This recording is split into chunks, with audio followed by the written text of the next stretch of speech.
ఈరోజే ఆశ్వయుజ శుద్ధ విదియ. ఈరోజు దుర్గమ్మను శ్రీ గాయత్రీదేవిగా అలంకరణ చేస్తారు. మరి ఎంతో పవిత్రమైన విశిష్టమైన ఈరోజు ఈ కథను విన్నా, చదివినా, చెప్పినా, వినిపించినా సకల శుభాలు కలుగుతాయి. బ్రహ్మజ్ఞానం కలుగుతుంది. బుద్ధి తేజవంతమవుతుంది. మరి ఆ కథ ఏంటో ఈరోజు వీడియోలో మనం తెలుసుకుందాం. సకల వేదస్వరూపం గాయత్రీదేవి. అన్ని మంత్రాలకు మూలశక్తి ఆ మాత. ముక్త, విద్రుమ, హేమ, నీల, ధవలవర్ణాలు కలిగిన 5 ముఖాలతో శంఖం, చక్ర, గద, అంకుశం ధరించి మనకు దర్శనమిస్తుంది. ఆదిశంకరులు గాయత్రీదేవిని అనంత శక్తి స్వరూపంగా అర్చించారు. ప్రాతకాలంలో గాయత్రిగాను, మధ్యాహ్న కాలంలో సావిత్రిగా, సాయం సంధ్యలో సరస్వతిగాను ఈమె ఉపాసకులతో ఆరాధనలు అందుకుంటుంది. ముఖంలో అగ్ని, శిరస్సులో బ్రహ్మ, హృదయంలో విష్ణువు, శిఖపై రుద్రుడు కొలువుంటారని మన పురాణాలు చెప్తున్నాయి.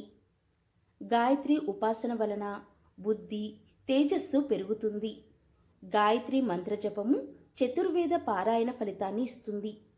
ఈమెను ధ్యానిస్తే అనంత మంత్రశక్తి కలుగుతుంది. అమ్మవారి విశిష్టతను తెలిపి ఒక కథను ఇప్పుడు మనం తెలుసుకుందాం. పూర్వం ఒకప్పుడు అరుణుడు అనే బలవంతుడైన రాక్షసుడు ఉండేవాడు. అతడు దేవతలను ద్వేషించేవాడు. దేవలోకాన్ని పూర్తిగా జయించాలనే కోరికతో అరుణుడు 10,000 సంవత్సరాలు గంగా తీరంలో నిరాహార దీక్షతో గాయత్రి జప పరాయణుడై తీవ్రమైన తపస్సు చేశాడు. తపోదీక్షలో ఉన్న అరుణుడి శరీరం నుండి దుస్సహమైన అగ్ని వెలువడింది. ఆ వేడికి లోకాలన్నీ తప్పించిపోయాయి. దీంతో దేవతలు కలత చెంది బ్రహ్మదేవుణ్ణి శరణు వేడారు. బ్రహ్మదేవుడు అరుణుడికి ప్రత్యక్షమై ఇలా అన్నాడు. అరుణ, ఏ వరం కావాలో కోరుకో అన్నాడు. దానికతడు మృత్యువు లేని జీవనం కావాలి అన్నాడు.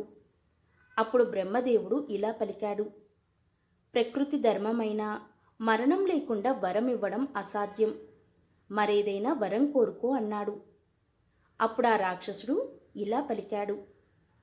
బ్రహ్మదేవా, మరణం అనివార్యమైతే యుద్ధరంగంలో కానీ, శస్త్ర అస్త్రాల చేత కానీ, స్త్రీ పురుషులలో ఎవరి చేత కానీ, 2 కాలు గల ప్రాణి చేత కానీ, 4 కాలు గల జంతువు చేత కానీ, పంచభూతాల్లో ఏ ఒక్కదాని చేత కానీ మరణం లేకుండా వరమివ్వమని కోరాడు.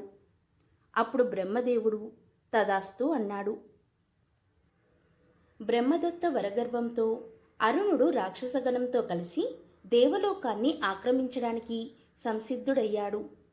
ముందుగా ఒక దూడను ఇంద్రుని వద్దకు పంపి యుద్ధానికి సిద్ధపడమని కబురు చేశాడు.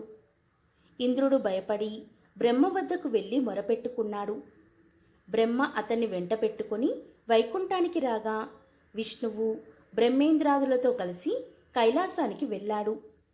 ధ్యానముద్రలో ఉన్న శంకరుడు వారి మొర విని ఆ రాక్షసుడు గాయత్రి జప పరాయణుడు అని, అతడు గాయత్రి జపాన్ని మానివేయడమో మర్చిపోవడమో చేస్తే తప్ప అతన్ని వధించడం సాధ్యం కాదని చెప్పి అందుకు తరుణోపాయం కోసం పరాశక్తిని ప్రార్థించవలసిందిగా సూచించాడు.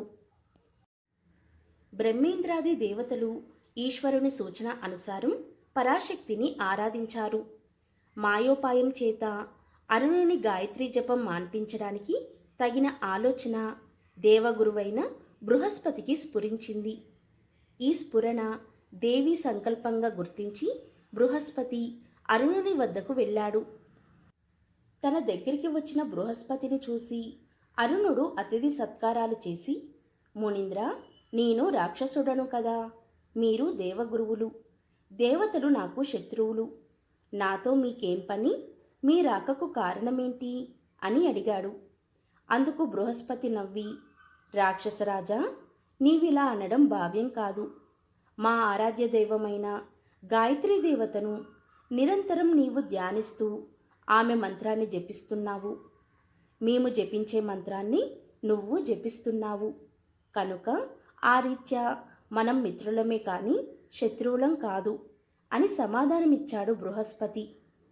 ఈ మాటలు విన్న అరుణునిలో దురాభిమానము, దురహంకారం విజృంభించాయి. తనకు శత్రువులైన దేవతల ఆరాధ్య దైవమైన గాయత్రి తనకు అభిష్టం కాదని పలికి గాయత్రి మంత్రానికి ఉద్వాసన చెప్పాడు అరుణుడు. వచ్చిన పని ముగిసిందని భావించిన బృహస్పతి అరుణుని వద్ద సెలవు తీసుకున్నాడు. గాయత్రి మంత్రాన్ని మానివేసిన కారణంగా అరుణుడు తేజో విహీనుడు, దుర్బలుడు అయిపోయాడు. ఆ సమయంలో బృహస్పతితో కలిసి దేవిని ప్రార్థించగా ఆ అమ్మవారు వారికి సాక్షాత్కరించింది. వరాభయ కరాశాంత కరుణామృత సాగర నానా భ్రమర సంయుక్త పుష్పమాల విరాజిత అయిన జగన్మాతను చూసి, నమోదేవి మహావిద్యే సృష్టి స్థిత్యంతకారిణి నమ కమల పత్రాక్షి సర్వాదరి నమోస్తుతే భ్రమరైర్వేష్టిత యస్మాత్ భ్రామరి యా తతస్మృత తస్మై దేవ్యై నమో నిత్యం నిత్యమేవ నమో నమః అని పలు విధాలుగా ఆమెను ప్రార్థించగా ఆ అమ్మవారు వారి బాధలను తీర్చాలని సంకల్పించింది.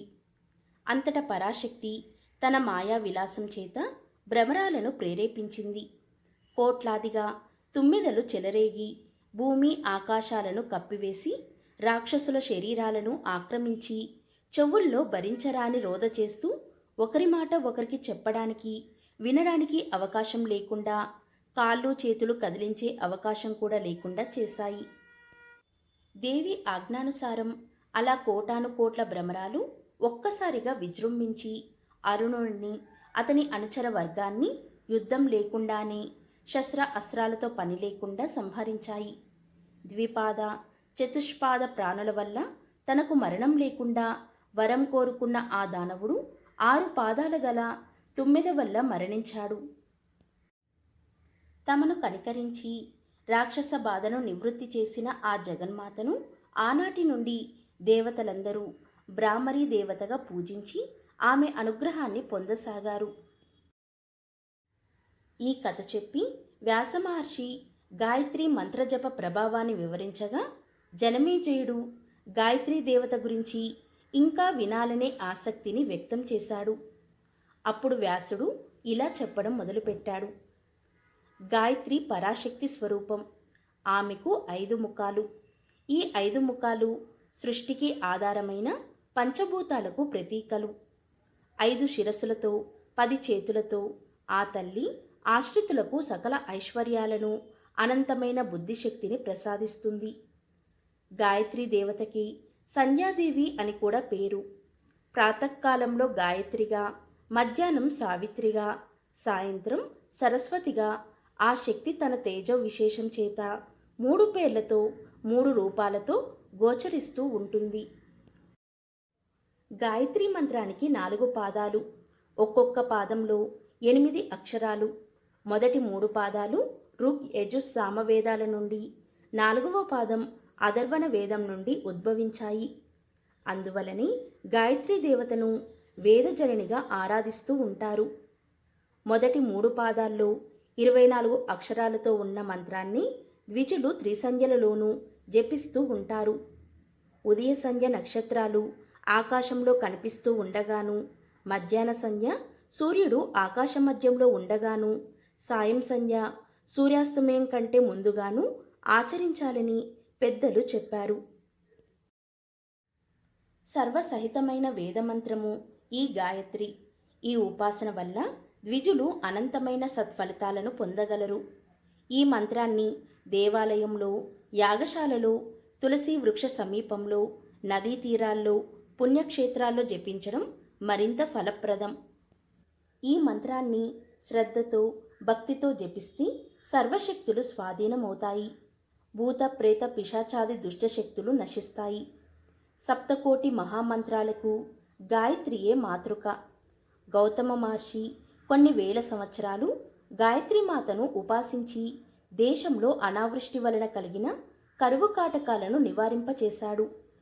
ఆమె అనుగ్రహం చేత గౌతమ మహర్షి సమృద్ధిగా అన్నపురాశులను, షడ్రశోపేతమైన వంటకాలను, నానాలంకార వస్త్రమాల్య భూషణాలను పొంది ఆశ్రయించిన వారిని ఆదుకుంటూ దేవలోక వంజుడు అయ్యాడు.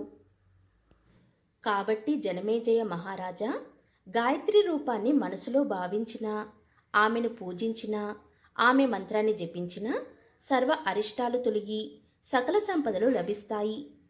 గాయత్రి మంత్రశక్తిని దుర్వినియోగపరిచి లోకకంటకుడై ప్రవర్తించిన రాక్షసుడు అయిన అరుణుడు దుర్గతి పాలయ్యాడు.